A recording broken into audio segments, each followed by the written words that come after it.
আসসালামু আলাইকুম প্রিয় দর্শক, নিয়োগের ঘোষণা না পেলে এনটিআরসি এর কার্যক্রম বন্ধ ঘোষণা করে দেওয়ার হুঁশিয়ারি দিয়েছেন 1 থেকে 12তম নিবন্ধনধারীরা। বেসরকারি শিক্ষক নিবন্ধন ও প্রত্যয়ন কর্তৃপক্ষের অর্থাৎ এনটিআরসি এর নিবন্ধিত প্রথম থেকে 12তম সনদধারীদের নিয়োগের সুনিশ্চিত ঘোষণার দাবি জানিয়েছে এনটিআরসি এর নিবন্ধিত 1 থেকে 12তম নিয়োগ প্রত্যাশী শিক্ষক পরিষদ। সেই সঙ্গে দুর্নীতি ও স্বজনপ্রীতি এবং অনৈতিক নিয়োগের সুষ্ঠু নিরপেক্ষ বিচার বিভাগীয় তদন্ত কমিশন গঠনের মাধ্যমে বৈষম্য দূর করে দোষী ব্যক্তিদের দৃষ্টান্তমূলক শাস্তি দেওয়ার দাবি জানিয়েছেন তারা। শুক্রবার 13 ডিসেম্বর বিকেল 5টায় ঢাকা বিশ্ববিদ্যালয়ের সাংবাদিক সমিতিতে আয়োজিত এক সংবাদ সম্মেলনে এসব দাবি জানানো হয়।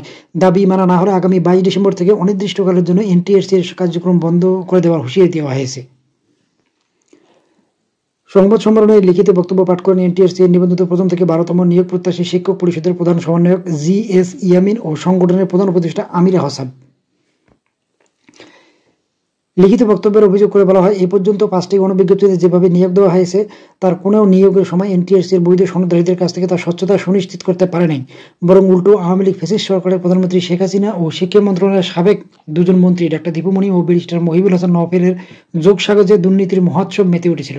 এনটিআরসি এতে হওয়া বিভিন্ন অনিয়ম, দুর্নীতি ও ভুলের কথা উল্লেখ করে লিখিত বক্তব্যে বলা হয়, আমরা আমাদের বঞ্চিত নিবন্ধন সনদধারী নিয়োগের অধিকার ফিরিয়ে পেতে চাই। এই লক্ষ্যে আমরা বলতে চাই, সব দুর্নীতি ও স্বজনপ্রীতি এবং অনৈতিক যেসবভাবে বৈষম্য সৃষ্টি করে নিয়োগ দেওয়া হয়েছে তার সুষ্ঠু, নিরপেক্ষ ও বিচার বিভাগীয় তদন্ত কমিশন গঠনের মাধ্যমে সব বৈষম্য দূরীভূত করে দোষী ব্যক্তিদের দৃষ্টান্তমূলক শাস্তি দিতে হবে এবং প্রথম থেকে 12তম বৈধ নিবন্ধন সনদধারীদের অবিলম্বে নিয়োগের সুনিশ্চিত ঘোষণা দিতে হবে।